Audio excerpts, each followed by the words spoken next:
we're live streaming, so everybody can hear. Yes, would you like one? Well, still take a quick look. Yep. The agenda? The agenda, We are live. call a meeting to order for the financial committee.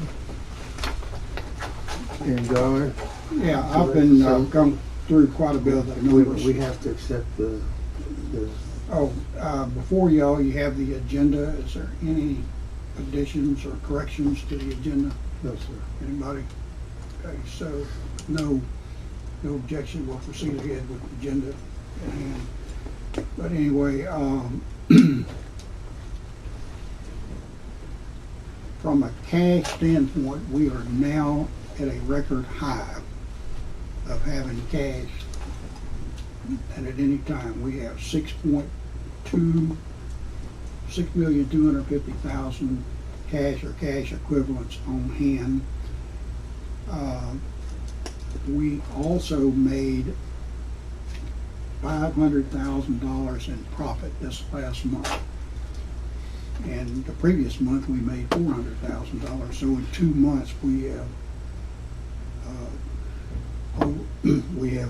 eliminated all of our losses, and now we're positive for the year. So we're doing real good financially. The one thing that we have to be careful of, because we don't have camping and a few other things, we still are not back at our traditional volume of business, sales and revenue. And one reason for that is we don't have camping, which we'll have to return. But the reason we're making so much money is we basically, when the coronavirus hit, we reduced our part-time employees, which I believe were 52 at the time that we had, which was nearly $1 million a year in expense. And we basically furloughed or through, not replacing individuals that left, lost 22, I believe, full-time equivalents.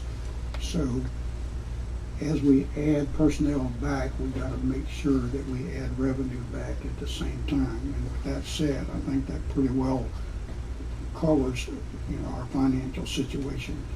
Listed in the report that has been prepared for you, it shows the revenue by the various entities, whether it's lease revenue, gift shop, admissions, camping, etc. And of course, camping is at 0. And but paid attendance is not where it should be, but it's improving. Parking's not where it should be, but it's improving. We're getting really close to the numbers that we had when we were at 100% operational capacity. Any questions? You had said, cash and operating, you said $500,000, it's 400. We made $400,000 $400,000, yeah, okay. last month. Excuse me. Oh. 2 months ago. This past month that we just finished, we made $500,000. I got the wrong. Okay. It doesn't show it. It won't show on here. You got to go back and look at the. Look and okay. see where we were in February versus I where we are understand. now. Our interest, are we making, we're still in that crummy 1.3 interest? Well, I mean, we're at the mercy of the treasurer, so Right. it's whatever he's doing the investment, each month we get a statement that shows, how much money we're making in interest. And so we can't control that. I mean, No, I understood, but I wondered if, through April, it was, I think this shows 65 or something, 65.5 that we burned in interest this year. okay. And it was March that we made $400,000, and in April we made $500,000. So, but we got to be cautious as we start bringing back our employees. And the reason we're making the money, it's not that the revenue's up so high, it's that our expenses are way down. Way down, yeah.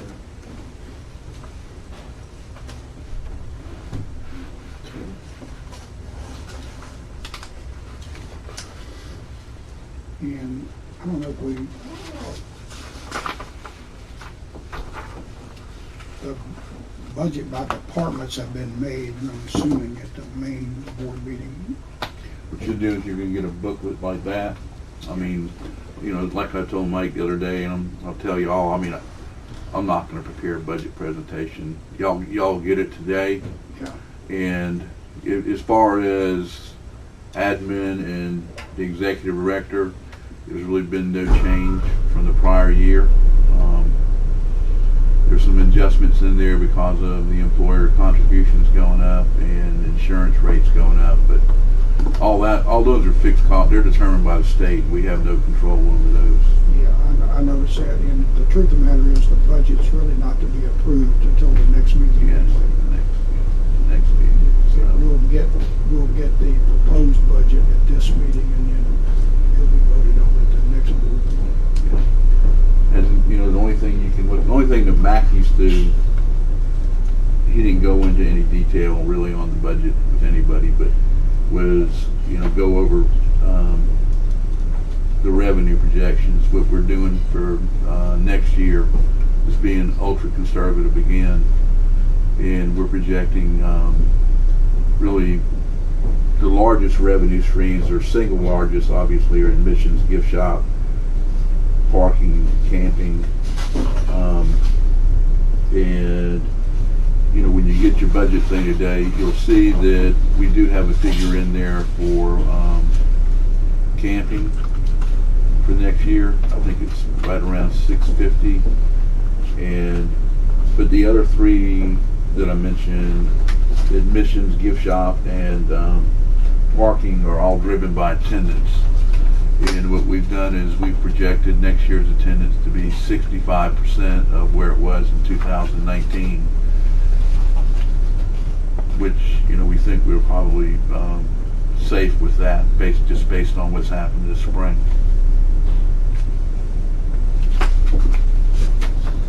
Okay. Parking remains at $5. Yeah, there was no price increase in anything except for when y'all went back. When was it, April 1st, Mike? Yes. You know, we just strictly for the adults, you know, the childs and seniors and all that remained the exact same. And back then, I think we estimated that to bring in another $300,000 for the next year. And we're starting to see a little bit of that now with, because, you know, it was implemented during our busy time of the season when it was implemented April 1st. And, you know, April traditionally is probably the second or third busiest month behind July, maybe June. So, but no increase in anything for the parking. In the persons aboard, that continues to increase coming across the bow. I'm sorry, The entry, I mean, I know, I see the number for revenue, but are the number of persons increasing? Yes. Mm-hmm.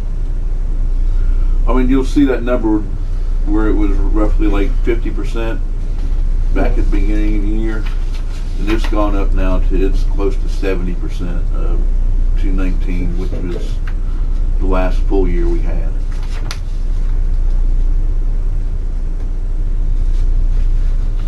Doing a remarkable job up there. On me. You need a window. That's office. marketing. You need a window office. I have a window, but I have so much stuff stacked there I can't see through it. Business is doing pretty good.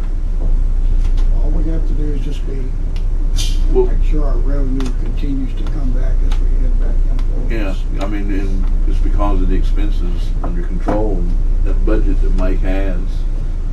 I mean, I think it definitely does that. It controls that, and you know, we're still going to have, I think Sylvia told me at one time, maybe still 16 of those vacant FTEs, and I don't know, 40 something maybe part-time things that we aren't filling right now until we get back into. The biggest problem that we have is, like all employers in South Carolina, is finding people that's willing to work, and certainly people that are qualified.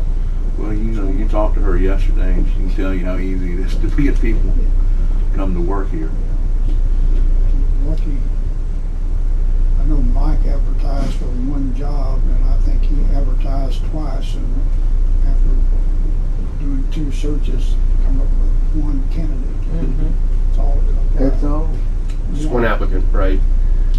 Sylvia had to extend it for us, so it's usually about a 2-week window. We keep a job open for a ship fitter, a welder.